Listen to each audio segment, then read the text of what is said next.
दोस्तों, जो कार्बोहाइड्रेट होता है वो एक ऑर्गेनिक कंपाउंड है जो 3 एलिमेंट से मिलके बनता है। कार्बन, हाइड्रोजन एंड ऑक्सीजन से मिलके कार्बोहाइड्रेट्स बनते हैं।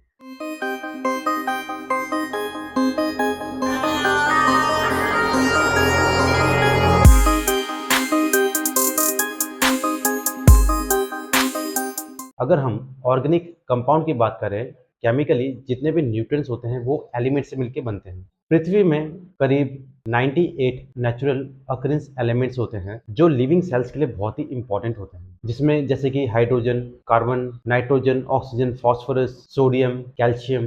ये सारे एलिमेंट्स एक लिविंग सेल्स के लिए बहुत ही इंपॉर्टेंट होते हैं। ये सारे एलिमेंट्स एक स्मॉल यूनिट से बनते हैं जिसको हम बोलते हैं एटम। अच्छा, एक एटम दूसरे एटम से मिलके एक कंपाउंड बनाता है, जैसे कि वाटर। वाटर में 2 मॉलिक्यूल ऑफ हाइड्रोजन होता है और 1 मॉलिक्यूल ऑफ ऑक्सीजन होता है, जिसको कंबाइन करने के बाद वाटर बनता है, जिसको हम बोलते हैं H2O। ज़्यादातर कंपाउंड के अंदर कार्बन होता है, जिसको हम बोलते हैं ऑर्गेनिक कंपाउंड, जैसे कि carbohydrate, fat, protein and vitamins. ये सारे न्यूट्रिएंट्स आपके ऑर्गेनिक कंपाउंड में आते हैं और इनऑर्गेनिक कंपाउंड वो कंपाउंड्स होते हैं जिसमें कार्बन नहीं होता है, जैसे कि मिनरल्स एंड वाटर। ज़्यादातर कार्बोहाइड्रेट्स हम प्लांट फूड से ही कंज्यूम करते हैं। कार्बोहाइड्रेट्स हमें 3 फॉर्म में फूड से मिलता है: शुगर, स्टार्च एंड फाइबर। और ये सारे जो कार्बोहाइड्रेट्स होते हैं ये एक सिंपल यूनिट से मिलके बनते हैं, उसको हम बोलते हैं ग्लूकोज। इसके अलावा फ्रक्टोज एंड गैलेक्टोज भी इसके अलग अलग यूनिट्स होते हैं। अगर मैं सिंपल एग्जाम्पल की बात करूं तो जो घर में यूज होने वाला टेबल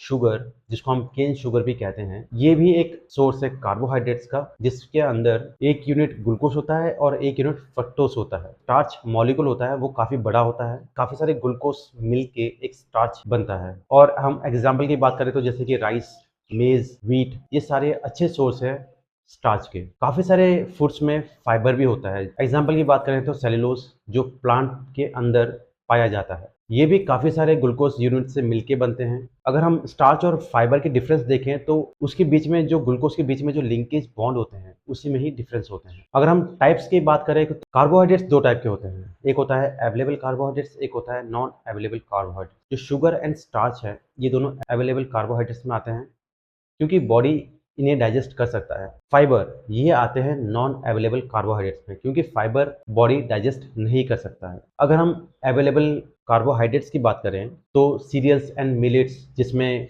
बाजरा, रागी, व्हीट, राइस, इसके अलावा रूट्स एंड ट्यूबर्स जैसे कि पोटैटो, स्वीट पोटैटो और अरबी। अगर हम फ्रूट्स की बात करें तो मैंगो, बनाना, इसमें काफ़ी अच्छे अमाउंट में शुगर फॉर्म में कार्बोहाइड्रेट्स मिलते हैं। और भी अगर हम एग्जांपल्स लें तो टेबल शुगर, जैगरी, हनी, इसमें तकरीबन 90 टू 100% आपको कार्बोहाइड्रेट्स मिलता है in the form of sugar.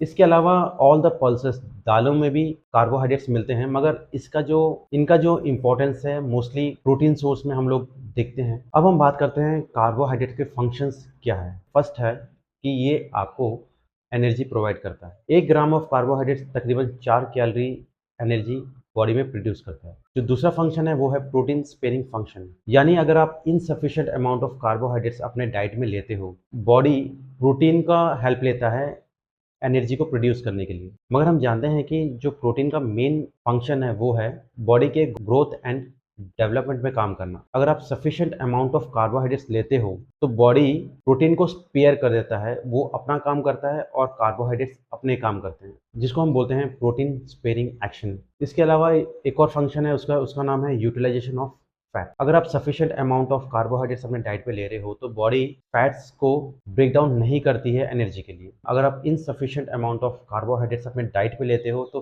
Body fat को यूटिलाइज करती है एनर्जी को गेन करने के लिए। फैट का क्या इंपॉर्टेंट रोल है, फंक्शन है, ये हम आगे आने वाले वीडियोस पर देखेंगे। अब हम बात करते हैं digestion, absorption and utilization of carbohydrate. Digestion of carbohydrates का मतलब होता है कि break down of starch and into its simpler form known as glucose, जो बॉडी उसको यूटिलाइज कर सके। अदर कार्बोहाइड्रेट्स जिसमें फाइबर होता है, जैसे कि होल ग्रेन्स, कुछ फ्रूट्स, वेजिटेबल्स में, जो हमारा ह्यूमन बॉडी उसको डाइजेस्ट नहीं कर पाता है क्योंकि हमारे बॉडी के अंदर वो केमिकल्स नहीं होते हैं जो फाइबर को डाइजेस्ट कर सके। कार्बोहाइड्रेट्स का जो डाइजेशन है वो आपके माउथ से ही शुरू हो जाता है क्योंकि माउथ के अंदर एक एंजाइम पाया जाता है जिसको हम बोलते हैं एमाइलेज, जो आपके कुक्ड स्टार्च को स्मॉलर यूनिट्स में डिवाइड कर देता है। इसलिए आपने अक्सर सुना होगा कि आपके मदर फादर या आपके बड़े बुजुर्ग अक्सर आपसे कहते हैं कि खाने को अच्छी तरह चबाना चाहिए। इसका मतलब जितना ज़्यादा आप खाने को चबाओगे उतना ज़्यादा आपका जो डाइजेशन ऑफ स्टार्च होगा, फूड स्टमक में पहुँचता है। यहाँ पे कार्बोहाइड्रेट्स का कोई भी डाइजेशन नहीं होता है क्योंकि इसमें यहाँ पे कुछ एंजाइम्स होते ही नहीं है जो कार्बोहाइड्रेट को डाइजेस्ट कर सके। इसके बाद फूड पहुँचता है स्मॉल इंटेस्टाइन में। मैं पहले ही आपको डाइजेस्टिव सिस्टम के बारे में बता चुका हूँ। इससे पहला वीडियो में अगर आपको डाइजेस्टिव सिस्टम के बारे में कुछ जानना है तो आप पहले वाले वीडियो को जाके देख सकते हो। फिर से आते हैं अपने टॉपिक पे।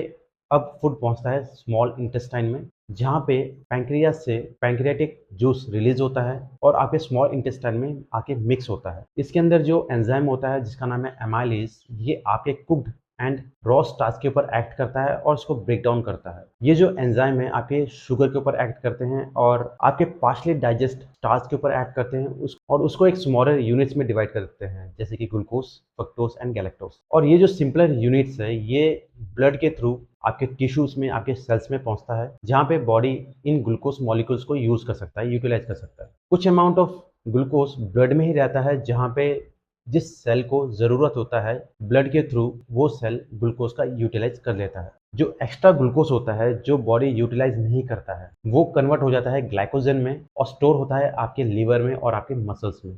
ये जो ग्लाइकोजन है ये एक लॉन्ग चेन ऑफ ग्लूकोज होता है।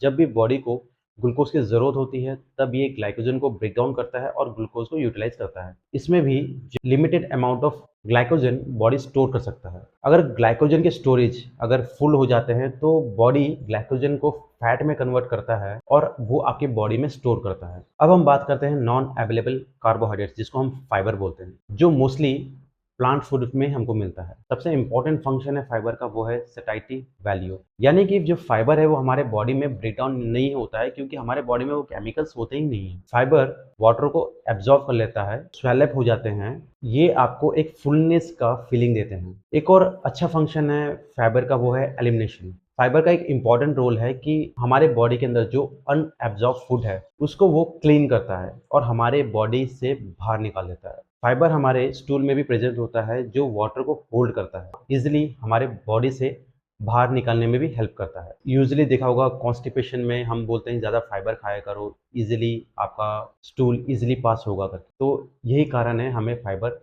इनटेक अच्छा रखना चाहिए। अच्छे अमाउंट में फाइबर आपको होल ग्रेन्स में मिलता है, सीरियल्स में मिल जाता है, पल्सेस, वेजिटेबल्स में भी अच्छे अमाउंट में आपको फाइबर मिलता है। फाइबर काफ़ी सारे डिजीज़ को प्रिवेंट करता है, जैसे कि कैंसर, डायबिटीज़, हार्ट डिजीज़ को प्रिवेंट करता है फाइबर। तो ये था आज का वीडियो कार्बोहाइड्रेट्स के बारे में। आपको ये वीडियो कैसा लगा मुझे कमेंट सेक्शन में ज़रूर बताइएगा और कुछ भी अगर आपको डाउट है तो मुझे कमेंट करके पूछ सकते हो। अगर आप चैनल पे नए हो तो चैनल को सब्सक्राइब ज़रूर कर लीजिएगा क्योंकि इस चैनल पे health and fitness related videos मैं डालता रहता हूँ। और बेल के आइकन को भी ज़रूर दबा दीजिएगा सो दैट कि आपको न्यू नोटिफिकेशन मिलता रहे। तब तक हम मिलते हैं नेक्स्ट वीडियो में, तब तक के लिए जय हिंद।